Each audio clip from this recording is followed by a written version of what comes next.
네, 고난주간 특별 새벽 기도회에 참여하신 모든 성도님들을 주님의 이름으로 환영하고 축복합니다. 네, 오늘부터 이제 토요일까지 고난주간 특별 새벽 기도회를 가집니다. 비록 같이 참석해서 한 기도하지 못하지만 이 영상을 통해서 각 가정에서 또 예배 드리면서 하나님 앞에 기도로 나아가는 우리 성도님 되시기를 바랍니다. 오늘은 이제 그 첫 번째 시간으로 마태복음 21장 12절로 17절 말씀을 중심으로 해서 성전 청결 사건에 대해서 주시는 은혜를 함께 나누고자 합니다. 어제는 이제 종려 주일이었죠. 예수님께서 이제 예루살렘 성에 나귀새끼를 타고 입성하실 때 많은 사람들이 예수님을 종려나무 가지를 흔들면서 이제 환호를 했습니다. 영접을 했죠. 바로 예수님께서 왕으로 오신 것을 이제 환영했던 것이 바로 어제 우리 지켰던 종려 주일이었습니다. 자, 이렇게 이제 모든 사람들의 환호를 받으면서 이래서 입성하신 예수님께서 가장 첫 번째 하신 일이 무엇일까요? 바로 오늘 우리가 읽은 이 복음 말씀이죠. 바로 성전 청결 사건을 바로 이제 행하신 것을 우리가 보게 됩니다. 자, 예루살렘 성에 입성하셔서 성전에 들어가셨습니다. 들어가실 때 어떤 광경이 펼쳐졌을까요? 바로 그 앞에 온갖 장사하는 사람들이 그 성전 안에 매우 가득 차 있는 것을 이제 예수님이 보셨습니다. 그 광경을 보시고 어떻게 했어요? 분노하셔서 채찍을 들고 이제 모든 장사치를 다 내어 쫓으셨죠. 상들을 다 뒤엎으셨습니다. 자, 왜 이런 일을 하셨는가? 우리가 한번 이제 살펴볼 텐데요. 먼저 우리가 한번 생각해 볼 것이 지난번에 이제 요한복음 강해할 때도 말씀드렸지만, 자, 요한복음에서는 이 성전 청결 사건이 예수님의 사역 초기에 일어난 일로 기록하고 있습니다. 그런데 마태, 마가, 누가복음에서는 바로 이렇게 마지막 예수님께서 십자가를 지시기 며칠 전에 바로 이제 이 일을 행하신 것으로 그렇게 기록되어 있어요. 그래서 왜 이렇게 각각 다를까 우리가 이제 생각해 보게 되죠. 이제 그 기록 목적에 따라서 이렇게 그 요한 사도는 그 앞에 배치했다 이렇게 이제 보는 설도 있고요. 이제 저는 이제 두 번 이 성전사건이 사건이 있었다는 것으로 이렇게 봅니다. 그러니까 예수께서 처음에 예루살렘 성에 들어갔을 때 성전에 들어갔을 때 이제 장사하는 그 모습들을 보고서 성전 청결 사건을 행하셨는데 시간이 지나니까 다시금 슬그머니 다시 이제 모든 것들이 원위치로 돌아가는 것이죠. 그러니까 예수님께서 다시금 이제 성전 청결 사건을 행하셨다 이렇게 보는 것이 이제 정통적인 견해인 것으로 이제 이렇게 생각하고요. 저도 이제 그런 생각을 가지고 있습니다. 자, 오늘 내용에 보니까요. 자, 성전 안에서 매매하는 모든 사람들을 내쫓으셨다 그랬어요. 자, 매매하는 모든 사람. 뭘 매매했습니까? 우리가 잘 알다시피 성전에 제사를 드릴 때 드리는 그 희생 제물들을 이제 매매한 것이죠. 자, 우리가 성전에 들어가서 이제 당시에 예수 그 하나님 앞에 제사를 드릴 때는 반드시 희생 제물을 바치게 되어 있었습니다. 희생 제물을 왜 바쳤습니까? 우리의 죄를 대속하는 의미죠. 우리가 흘리는 피를 대신 이제 희생 제물이 피로 흘림을 통해서 우리의 죄를 대속받으신다는 것이 바로 성전 일을 만드신 하나님의 가장 큰 뜻이잖아요. 그래서 이 절기 때 올라와서 제사를 드리는 사람들은 반드시 희생 제물을 이제 바쳐야 됐습니다. 그런데 워낙 먼 길에서 오다 보면 이 제물을 다 가지고 올 수가 없잖아요. 그러니까 이제 많은 사람들은 그곳에 와서 이제 거기서 이제 매매하는 바로 이제 제물들을 이제 구입을 해서 희생제를 바쳤습니다. 또 한편으로는 이 제물을 검수하는 검수관들이 있었어요. 이 검수관들이 일부러 트집을 잡습니다. 이거는 흠이 있고 뭐 이건 이래서 안 되고 저래서 안 되고 이러면서 계속해서 이제 특자를 놓는 것이죠. 왜요? 그렇게 해서 그 성전 안에서 장사하는 장사치들의 그들이 판매하는 바로 그 제물들을 사게끔 하기 위해서 일부러 그렇게 퇴짜를 이제 놓는 것이죠. 그러니까 하나님 앞에 거룩한 제사를 드려야 되는 이 성전이 뭘로 바뀌었습니까? 장사치들의 소굴로 이제 바뀌어버린 것이죠. 이렇게 된 배경이 있습니다. 당시 제사장은 하나님께서 분명히 아론 계열의 그 후손들만이 이제 제사장으로 세울 수 있다고 말씀하셨는데 그 당시에는 이제 그런 개념이 다 없어져 버렸어요. 로마에 뇌물을 바친 사람들, 로마에 잘 보이는 그런 사람들이 이제 대제사장으로 임명이 되었었습니다. 그러니까 성전 권력은 바로 이렇게 로마에 빌붙어 있는 사람들, 로마의 아부하고 이제 뇌를 갖다 바친 사람들이 성전 권력을 차지하고 있었어요. 그들이 이제 이 제사장이라는 직분을 갖기 위해서는 어떻습니까? 많은 돈을 갖다 바쳤잖아요. 그 바친 목적이 뭐예요? 그보다 훨씬 많은 재물을 얻을 수 있기 때문에 그런 일을 해야 한 것이죠. 그러니까 그들은 오로지 탐욕의 목적으로 대상이라는 위치에 지금 올라 있는 거고요. 그러니까 어쨌든 간에 이 하나님 앞에 거룩히 드려야 될 이 제사를 오히려 자기들의 탐욕을 채우는 수단으로 이것을 이제 이용한 것이죠. 악용을 한 것이죠. 그래서 바로 성전 뜰 안에 장사치들을 이제 들어오게 해놓고 그들에게로부터 일정한 이제 액수를 상납을 받았죠.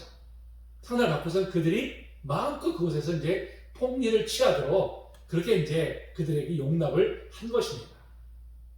그러니까 참 하나님 앞에 드려야 될 이 거룩한 제사가 이렇게 참 인간들의 탐욕을 채우는 수단으로 전락된 것 자체가 이미 얼마나 그 당시에 이 종교가 타락해 있는지를 우리가 여실히 보여주고 있다 할 수 있습니다. 또, 자, 돈 바꾸는 사람들의 상도 엎으셨다 그랬어요. 자, 돈 바꾸는 상들. 그 당시에는 바로 이제 성전에 들어가 1년에 한 번씩 성전세를 내게끔 돼 있었습니다. 되게 돼 있는데, 그 당시에 이제 통용되는 그 동전이 있잖아요. 이 동전에는 바로 이제 이 우상이 이제 형상이 새겨졌어요. 그러니까 이제 그런 돈으로 하나 앞에 바칠 수가 없다. 이렇게 해가지고 그곳에 와서 이제 자기들이 그 성전에 바칠 수 있는 돈으로 환전을 해줍니다. 환전을 해주는데 이게 또 엄청난 또 폭리를 취하는 여기서. 근데 그러니까 제사를 드리러 온 사람들은 울며 겨자 먹기로 비싼 줄 알면서도 어쩔 수 없이 이제 그곳에 가서 성전세를 또 바꾼 것이죠. 또 심지어 비둘기 파는 사람들이 의자를 둘러보시다 그랬어요. 자, 어떤 사람이 비둘기를 바칠까요? 가난한 사람들이죠. 가난한 사람들. 그러니까 하나님께서 자, 이 모든 사람들에게 수렴소나 아니면 이제 어린 양이나 이런 소나 이런 재물들을 가지고 이제 바치도록 명하셨는데 모든 사람이 다 똑같은 재력이 다 똑같이 있는 것은 아니잖아요. 그러니까 특별히 가난한 사람들에게는 그냥 비둘기를 바칠 수 있도록 허락하셨어요. 그러니까 특별히 배려를 하신 것이죠. 배려를. 그러니까 지금 비둘기를 드릴 수밖에 없는 사람들은 정말 가난한 사람들이죠.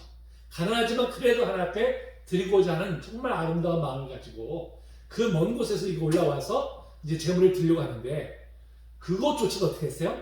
그것조차도 이제 그곳에서도 폭리를 취하는 이런 정말 악한 모습을 봅니다. 그러니까 참 인간이 탐욕에 젖으면요 이렇게 무서운 거예요. 탐욕의 눈이 어두면 이렇게 참 하나님의 거룩한 제사까지도 이렇게 악용을 해버리는 이것이 바로 이제 인간의 악한 모습입니다. 이게 탐욕이 그냥 뭐였어요? 우상숭배라 그랬잖아요. 탐욕이. 오늘날은 우리가 눈에 보이는 우상을 섬기지는 않습니다만은 우리 마음속에 탐욕이라는 우상이 없을까요? 과연? 우린 누구나 다 이 안에 탐욕이라는 우상을 가지고 있습니다. 그렇죠? 더 많은 돈을 벌기를 원하고 더 안락한 삶을 살기 원하고 더 높은 지위를 가지기 원하고 더 높은 명예를 갖기를 원하는 것이 그 인간의 탐욕이죠. 이 탐욕이 우리를 하여금 잘못된 길로 가게 하고요. 이 탐욕이 우리를 하여금 하나님 관계가 멀어지게 만드는 것입니다. 그래서 우리는 끊임없이 우리가 우리 자신을 살펴봐야 됩니다.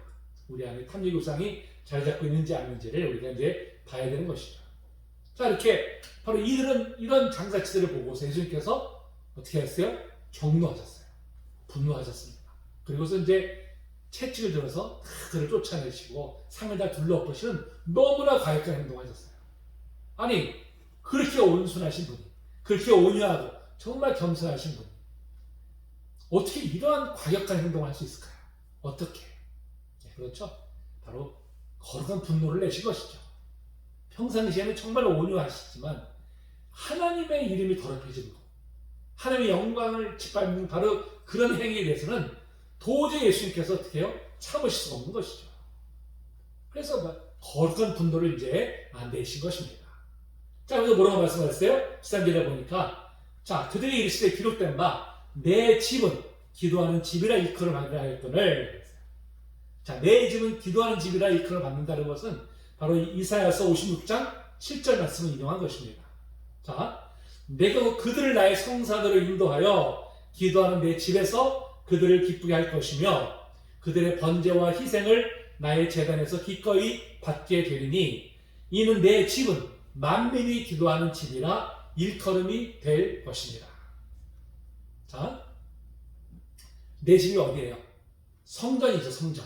예를 들어서 성전이잖아요. 성전이 장차 어떤 곳으로 일컬음 받습니까? 기도하는 집이라는 거예요. 기도하는 집. 자, 이사야서 56장은 특별히 이스라엘 백성들이 이제 해방되는 바로 그런 환상을 이제 담고 있는 장면입니다. 이제 하나님께서 각자에 흩어졌던 이스라엘 백성들을 이제 모아서 성전에서 예배하는 바로 이제 이런 날이 올 것임을 이제 예언한 말씀이죠. 그런데 그곳에서 어떤 일이 벌어져요? 이제 원래는 어떻게 제사를 드려야 되잖아요. 제사를 드리는 곳인데 이제 뭐라고 바뀌었습니까? 기도하는 집으로 바뀐다는 거예요. 앞으로 성전 기능이 바뀌어지게 될 것임을 이사야 선지자는 이미 일찍이 700년 전에 이것을 이제 예언한 바가 있습니다. 자, 기도하는 집이라는 게 뭐예요? 하나님과 교통하는 곳이죠. 온전히 하나님과 교제하는 것이죠. 기도라는 것은 바로 하나님과 교제하는 수단이잖아요. 교통하는 수단이잖아요. 그러니까 이제 성전의 기능은 무엇입니까? 단순히 제물을 드리는, 제사를 드리는 그런 기능에서 벗어나서 하나님과 진정한 만남이 이루어지는 것, 하나님과 진정한 소통이 이루어지는 것, 바로 그런 것이 이제 성전이 될 것임을 바로 이제 말씀하고 있는 것입니다. 근데 바로 그런 거룩한 곳이 무엇으로 바뀌었어요? 무엇으로? 강도의 소굴로 바뀌었다는 것이죠. 이 강도의 소굴이라는 이 말씀도 예레미야서 7장 11절 말씀을 인정한 것입니다. 예레미야 선지자가 이렇게 말씀했어요. 내 이름으로 일컬을 받는 이 집이 너의 눈에는 도둑의 소굴로 보이느냐 말씀하고 있어요. 자, 그 당시에 이 성전을 관리한 책임자들이 성전을 이용해가지고 재산을 모았어. 재산을 모아가지고는 성전 그 창고에다가 이제 딱 차곡차곡 쌓아놨습니다. 그러니까 종교 기득권자들이 그들은 하는 역할이 뭐예요? 성도를 하나님 앞에 인도하는 역할이잖아요. 그렇죠? 하나님과 이 백성들이 만나는 그 중개자 역할이잖아요. 그런데 그 역할을 가지고 자기들의 탐욕을 채우는 그런 수단으로 이것을 이제 삼았다는 것이죠. 그래서 하나님의 거룩한 성전이 오히려 이 강도의 소굴로 이렇게 이제 전락시켰다는 것입니다. 바로 지금 그것을 지금 말씀하고 있는 거예요. 어떻게 하나님 앞에 드려지는 이 거룩한 성전이 너희들 탐욕을 채우는 수단으로서 이것을 전락시킬 수가 있느냐, 이것을 이제 말씀하고 있는 것입니다. 자, 여기서 이제 이렇게 성전 청계 사건을 일으키신 바로 이 사건에 대해 담겨 있는 의미가 있는 것이죠. 의미가 있는 것입니다. 자, 몇 가지 의미가 있는데, 첫째는 뭡니까? 첫째는 성전은 오늘날 말은 뭡니까? 교회를 가리키잖아요. 그렇죠? 교회를 가리키는 겁니다. 자, 교회는 어떤 곳이어야 됩니까? 교회는 하나님 만나는 예배 공동체죠. 그렇죠? 예배 공동체. 하나님과 온전한 교제가 이루어지는 곳이 바로 그것이 교회입니다. 이곳이 인간의 탐욕을 채우는 그런 수단으로 삼아서는 안 됨을 말씀하고 있는 것이죠. 자, 오늘날 이 교회가 정말 하나님을 뜨겁게 만나는 그런 만남의 공동체로 정말 그 쓰임받고 있는지, 아니면 인간의 탐욕을 채워나가는 수단으로 전락하고 있지 않은지를 우리가 더 돌아봐야 되는 것입니다. 뿐만 아니라 예수께서 이 일을 행하신 이 목적이 뭐예요? 자, 성전에서 재물을 다 쫓아내셨다면 제사를 드릴 수 있습니까? 없습니까?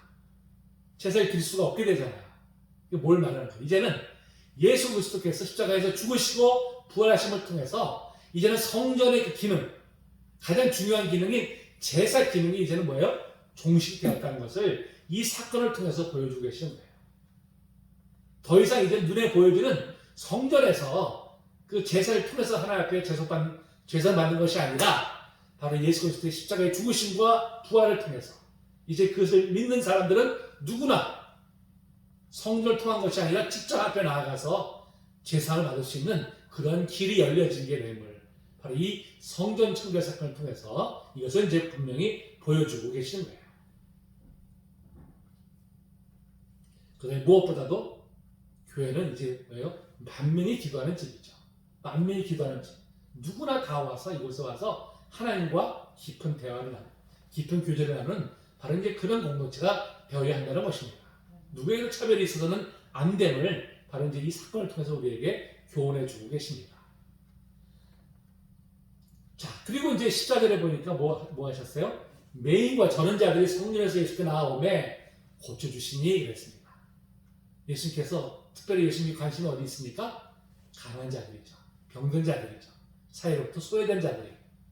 자, 이 맹인과 저는 자들은 오늘날도 참 복지가 잘 되어 있다고 하는데도 여전히 이런 장애인들은 정말 어려운 삶을 살아가잖아요. 얼마나 어려운 삶을 살아가고 있습니까? 그 당시에는 사실 복지라는 제도 자체가 사실 없었던 때였어요. 하나님께서는 그렇게 가난한 자들을, 소외된 자들을 돌볼 공동체에서 책임지도록 그렇게 명하셨지만 사람들은 그들을 불쌍히 여기는커녕 오히려 멸시하고 정죄했던 그런 사회적인 분위기가 있었습니다. 그런데 예수님께서는 바로 그들을 가까이 하셨고요. 그들의 필요를 채워주시고 그들을 치유하시는 바로 이제 이런 모습을 이제 보여주고 계십니다. 그것이 바로 이사야서에서도 메시아가 왔을 때 어떤 일이 일어날 것인지를 그 예언을 통해서 말씀해주고 있잖아요. 그때에 이사야 35장 5절에 보니까 그때가 언제예요? 메시아가 오실 때 맹인의 눈이 밝을 것이며 못 듣는 사람의 귀가 열릴 것이며 저는 자는 사슴같이 뛸 것이며 말 못하는 자의 혀는 노래하리니 바로 메시아가 오셨을 때 이런 이적이 나타날 것임을 이제 말씀해주고 있죠. 바로 예수께서 그런 일을 이제 행하신 것입니다. 자, 그때 대제사장 서기관들이 예수께서 하시는 이상한 일과 있어요. 이상한 일이 뭐예요? 성령 청년 사건이죠. 여기서 이상하다는 표현을 했지만 그들이 볼 때는 뭐예요? 자기들의 기득권을 빼앗아가는 일이잖아요. 빼앗아가는 일. 공공의 적이죠. 그야말로 그들 입장에서는 저 예수라는 자는 반드시 죽여야 돼. 그래야만이 자기들의 기득권을 계속해서 누릴 수 있다는 바로 이제 그런 면에서 예수님은 무엇보다도 공공의 적이 돼버린 것이죠. 근데 그걸 차마 자기도 양심이 있으니까 이제 마음껏을 대놓고는 대적을 못하는 것이죠. 근데 뭐라고 합니까? 자, 성령을 소리질러 호산나 다윗의 자손이 하는 어린이들을 보고 노하여 그랬어요. 그거 갖고 이제 하나의 핑계를 잡아서 예수님한테 지금 이제 예수님을 공격하는 것이죠. 예수님 뭐라고 답변했습니까? 16절에 보니까 어린아이가 젖먹이들의 입에서 나오는 찬미를 온전히 하신 나이가 힘을 너희가 읽어본 일이 없느냐 하시고 그랬어요. 이것은 이제 시편 8편 2장 말씀을 이제 인용한 말씀입니다. 그러니까 이 어린아이들까지도 예수님을 지금 메시아로 인정하고 있는데 너희들은 지금 누구보다도 하나님의 말씀을 잘 알고 있다는 너희들이 어떻게 내가 메시아로 온 것을 너희들 인정하지 않고 있느냐, 모르느냐, 이것을 이제 질책을 하고 계신 것이죠. 누구보다 말씀을 잘 알고 있잖아. 그렇죠? 누구보다 하나님의 뜻을 잘한다고 생각하고 다른 사람들을 가르치는 입장에 있는 사람들이 오히려 이 아이들보다 못한 눈이 어두워져 버리고 귀가 막혀 어두워져 버린 바로 이제 그런 영적으로는 맹인과 다를 바 없는 바로 이들을 향해서 예수님 지금 무섭게 지금 질책을 하고 계신 것입니다. 여러분, 우리가 신앙생활을 오래 했다고 해서 영적으로 밝은 것이 결코 아닙니다. 하나님의 말씀을 많이 안다고 해서 영적으로 밝은 것이 결코 아닙니다. 무엇보다 우리 안에 탐욕을 내려놔야 돼요. 탐욕은요, 우리의 영적인 눈을 가려버립니다. 영적인 귀를 닫아버려요. 하나님의 말씀을 온전히 우리가 보지 못하고요. 내 탐욕의 눈으로 하나님의 말씀을 해석해버립니다. 그때 우리 무엇보다도 우리 안에 이 탐욕의 우상이 세워지지 않도록 우리는 늘 자신을 살펴야 됩니다. 특별히 이번 고난주간을 통해서 하나님 우리 안에 탐욕의 우상이 다 제거되게 해주시옵시고 정말 온전한 마음으로 하나님의 말씀 앞에 나아가는 저희들이 되게 하여 주시옵소서. 하나님 우리 공동체가 하나님 무엇보다 하나님만을 진심으로 섬기고 하나님과 뜨겁게 교제하는 그런 공동체로 세워지게 해주시옵소서. 왜냐하면 간구하며 나가는 우리 성도님 되시기를 주의 이름으로 축복합니다. 기도하시겠습니다.